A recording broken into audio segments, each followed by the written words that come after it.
आज का अंश गलातियों अध्याय 5 वचन 7 से 12 है। हम एक साथ पढ़ेंगे। तुम तो भली भांति दौड़ रहे थे, अब किसने तुम्हें रोक दिया कि सत्य को न मानो? ऐसी सीख तुम्हारे बुलाने वाले की ओर से नहीं। थोड़ा सा खमीर सारे गूंधे हुए आटे को खमीर कर डालता है।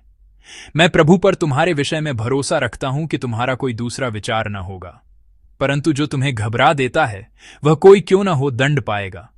परंतु हे भाइयों, यदि मैं अब तक खतना का प्रचार करता हूं तो क्यों अब तक सताया जाता हूं? फिर तो क्रूस की ठोकर जाती रही। भला होता कि जो तुम्हें डांवाडोल करते हैं वे अपना अंग ही काट डालते। आमीन। इस भोर के समय प्रभु के सामने एकत्र होकर आराधना की वेदी बनाने वाले आप सभी को मैं आशीष देता हूं। मेरा विश्वास है कि परमेश्वर हमारी इस भक्ति को देखकर प्रसन्न होंगे और कहेंगे, शाबाश। प्रेरित पौलुस ने अक्सर एक विश्वासी के जीवन को दौड़ के रूप में वर्णित किया है। आज के वचन में भी 7 पद में उन्होंने कहा, तुम तो भली भांति दौड़ रहे थे, और इस तरह विश्वास के जीवन को उस परमेश्वर की ओर उत्साह से दौड़ने के रूप में व्यक्त किया जिसने हमें बुलाया है। हम भी अक्सर कहते हैं कि विश्वास का जीवन एक मैराथन है। इसे एक छोटी दौड़ की बजाय मैराथन कहने का एक कारण है। इसका कारण यह है कि इसके लिए लंबे धैर्य और निरंतरता की आवश्यकता होती है। एक छोटी दौड़ को उस पल की गति और शक्ति के साथ तेजी से पूरा करना होता है, लेकिन एक मैराथन वैसी नहीं है। आपको एक समान गति बनाए रखते हुए दौड़ना पड़ता है। यदि आप अपनी गति से अधिक तेज दौड़ते हैं तो आप जल्द ही थक जाएंगे, और यदि आप बहुत धीरे दौड़ते हैं तो आप दौड़ पूरी नहीं कर पाएंगे। आपको अपनी सही गति बनाए रखते हुए लगातार दौड़कर उसे पूरा करना होगा। इसलिए कहा जाता है कि मैराथन का प्रशिक्षण बहुत कठिन होता है। मेरा एक मित्र है जो मैराथन धावक है। वह हमेशा बहुत दुबला पतला रहता है। जब मैं उसके प्रशिक्षण, आहार प्रबंधन और जीवन शैली की आदतों के बारे में सुनता हूं तो यह वास्तव में बहुत प्रभावशाली लगता है। लेकिन आश्चर्य की बात यह है कि एक खिलाड़ी होने के बावजूद वह कहता है कि हर बार दौड़ते समय प्रतियोगिता के दौरान उसे हार मानने का मन करता है। वह दर्द में होता है, थका हुआ और निढाल होता है, लेकिन वह फिर से अपने मन को नियंत्रित करता है और उस प्रलोभन के बावजूद दौड़ता रहता है। सामने एक अंतिम रेखा होती है और वह उसे देखते हुए दौड़ता रहता है। उसकी कहानी सुनकर मैंने सोचा, वाह, एक पेशेवर तो पेशेवर ही होता है। विश्वास का जीवन ऐसा ही है। विश्वास का जीवन केवल कलीसिया का सदस्य बनने या यह स्वीकार कर लेने तक ही सीमित नहीं है कि हम यीशु पर विश्वास करते हैं। विश्वास का जीवन एक दौड़ है। यह यात्रा महत्वपूर्ण है। शुरुआती रेखा से शुरू होकर हमें बिना रुके अंतिम रेखा तक दौड़ना है। यह कोई छोटी दौड़ नहीं है। यह एक मैराथन की तरह है जिसमें हमें जीवन भर जो समय हमें दिया गया है उसमें लगातार अपने विश्वास को बनाए रखना है। हमें उस विश्वास को बनाए रखना है और अंत तक दौड़ते रहने के लिए प्रशिक्षण की भी आवश्यकता है। अंत तक दौड़ने के लिए हम बस यूं ही नहीं दौड़ सकते। हमें लगातार अपने विश्वास को प्रशिक्षित करना होगा। इसलिए हमें प्रार्थना, वचन और भक्ति के प्रशिक्षण के माध्यम से अपने विश्वास के जीवन को लगातार अनुशासित करके खुद को तैयार करना होगा। जब कोई परीक्षा आती है तो रुक जाने की इच्छा रखना मनुष्य का स्वभाव है। ऐसे प्रलोभन भी आते हैं, लेकिन हमें केवल प्रभु की ओर देखते हुए दौड़ना है। हम भी विश्वास की इस दौड़ के धावक हैं, है ना? जब हम रुकना चाहते हैं, जब हम थक जाते हैं और गिरने वाले होते हैं, तो हम उस परमेश्वर को देखते हुए जो अंतिम रेखा पर हैं, परिश्रम के साथ दौड़ते रहते हैं। तब अंत में परमेश्वर द्वारा तैयार किया गया महिमा का मुकुट हमारा इंतजार कर रहा होगा। हमें इसी तरह लगातार दौड़ते रहना है। इसलिए आज के वचन में 3 बातें हैं जिन्हें हमें याद रखना चाहिए ताकि हम अंत तक लगातार दौड़ सकें। पहली बात, हमें सत्य का पालन करना चाहिए। आइए 7 पद को एक साथ पढ़ें। तुम तो भली भांति दौड़ रहे थे, अब किसने तुम्हें रोक दिया कि सत्य को न मानो? आमीन। पौलुस इस बात से दुखी था कि गलातिया की कलीसिया अच्छी तरह से दौड़ रही थी लेकिन रुक गई। इसका मतलब है कि एक बाधा थी। कुछ ऐसा था जो सुसमाचार को धुंधला कर रहा था।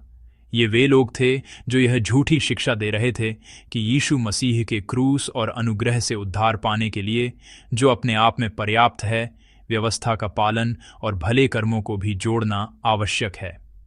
बाहर से यह बहुत प्रशंसनीय और धार्मिक लग सकता है, लेकिन वास्तव में यह क्रूस के लिए एक बाधा बन रहा था। इसलिए हमें हमेशा खुद को जांचना चाहिए।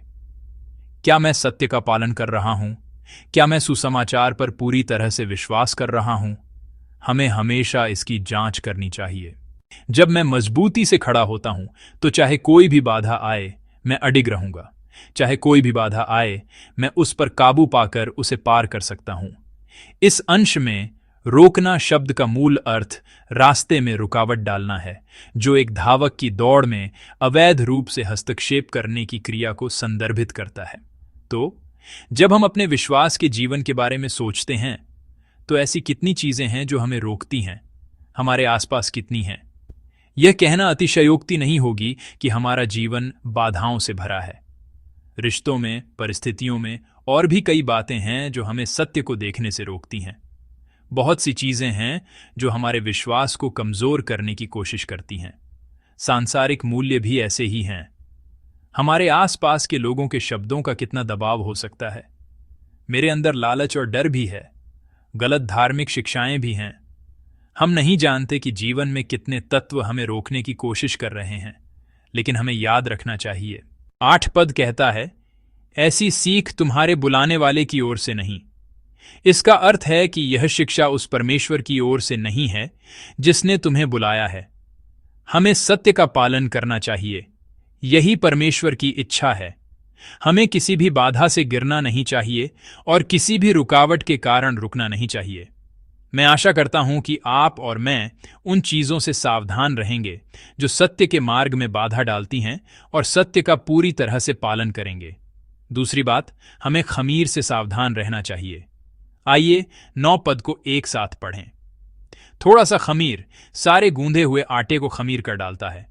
खमीर अदृश्य होता है, लेकिन यह पूरे आटे में फैल जाता है और उस आटे को बदल देता है। बाइबल में खमीर के 2 अर्थ हैं, एक नकारात्मक और एक सकारात्मक। नकारात्मक अर्थ में इसकी तुलना पाप, झूठी शिक्षा और पाखंड से की जाती है, और सकारात्मक अर्थ में इसका एक अच्छा अर्थ भी है, जो छोटे विश्वास के साथ दुनिया को बदलने का प्रतीक है। ये 2 अर्थ हैं, लेकिन आज का वचन नकारात्मक अर्थ के बारे में बात करता है। यह उस छोटी सी विकृति को संदर्भित करता है जो सुसमाचार को नष्ट करने की कोशिश करती है। यह इतना छोटा हो सकता है कि दिखाई न दे, लेकिन वचन कहता है कि एक धूल के कण जितनी छोटी शिक्षा या एक बहुत छोटी अवज्ञा भी अगर उसे वैसे ही छोड़ दिया जाए तो अंततः पूरे विश्वास को दूषित कर देगी। व्यवस्थावाद की छोटी सी शिक्षा जो गलातिया की कलीसिया में आई ने पूरी कलीसिया में भ्रम पैदा कर दिया। अंत में इसने उन्हें दौड़ना बंद करने पर मजबूर कर दिया, जिससे वे सत्य से दूर हो गए और सुसमाचार से भटक गए। हमारे जीवन में भी हमेशा खमीर आता रहता है। कुछ छोटी चीजें हैं जिनके बारे में हम सोचते हैं इतना तो ठीक होगा, है ना?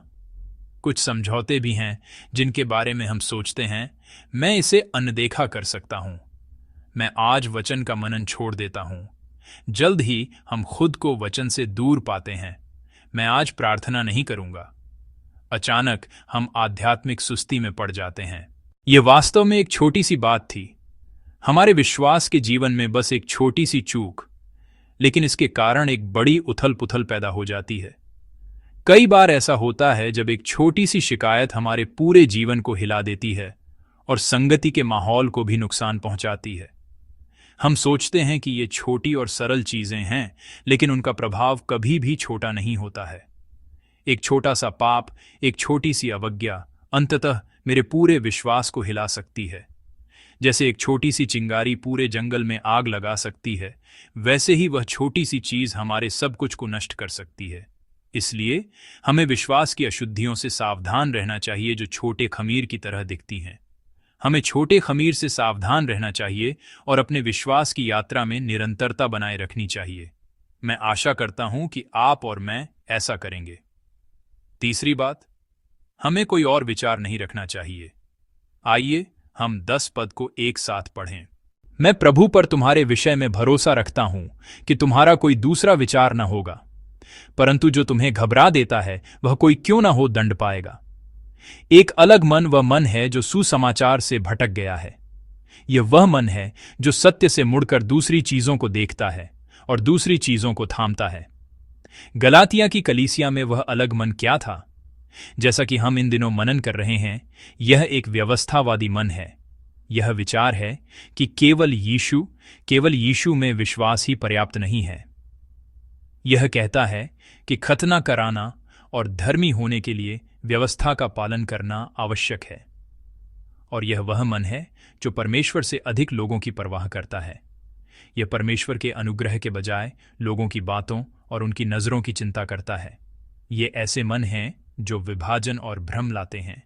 सुसमाचार से भटकी हुई बातों को लगातार कहने और सुनने से विभाजन पैदा होता है। अंत में यह वह मन है जो यीशु मसीह के क्रूस और अनुग्रह के अलावा अन्य शर्तों, अन्य मानकों और अन्य तरीकों को थामने की कोशिश करता है। वचन कहता है कि ऐसा मन न रखें। यह शक्तिशाली रूप से घोषणा करता है कि जो कोई भी आपको इस तरह विचलित करता है वह परमेश्वर का दंड पाएगा। हमारे मन कैसे हैं? क्या हमारे मन में कोई और विचार हैं जो हमें परमेश्वर के सामने सुसमाचार पर ध्यान केंद्रित करने से रोकते हैं? हमें इसके बारे में सोचना होगा, और अगर ऐसा कुछ है तो हमें उसे साहसपूर्वक काट देना चाहिए। हमारे मन केवल परमेश्वर के सामने सुसमाचार में स्थिर होने चाहिए, तभी हम अडिग रहेंगे। हमें दूसरे विचारों को त्याग देना चाहिए, तभी हम अंत तक अटूट विश्वास रख सकते हैं। मैं आशा करता हूं कि आप और मैं दूसरे विचारों को अस्वीकार करेंगे और केवल सुसमाचार को थामे रहेंगे। आज के वचन के माध्यम से हमने सीखा है कि हमें अपने विश्वास की यात्रा पर कैसे चलना चाहिए, कैसे दौड़ना चाहिए। हम यह भी मनन कर पाए हैं कि हमें किन चीजों से सावधान रहना चाहिए। आइए आज के वचन को याद रखें।